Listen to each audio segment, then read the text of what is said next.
আপনি দেখছেন news now, আমরা জানি কোনটা খবর।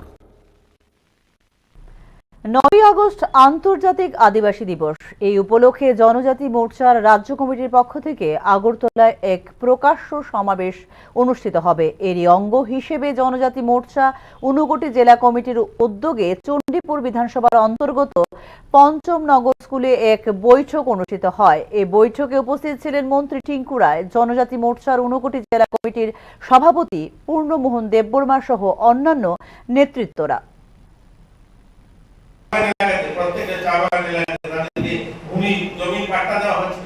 আমরা জিজ্ঞাসা করি কোন পার্টি করছে, তারা গরিব মানুষ, এই দেশের নাগরিক, তারা এই দেশের জন্য রক্ত জল করছে, প্রতিদিন খাটছে, আমাদের এই রাজ্যের দেশের উন্নয়নের জন্য কাজ করছে। আমরা তাদেরকে জমি পাট্টা দেওয়ার সময় একবার জিজ্ঞাসা করি না কোন পার্টি করছে।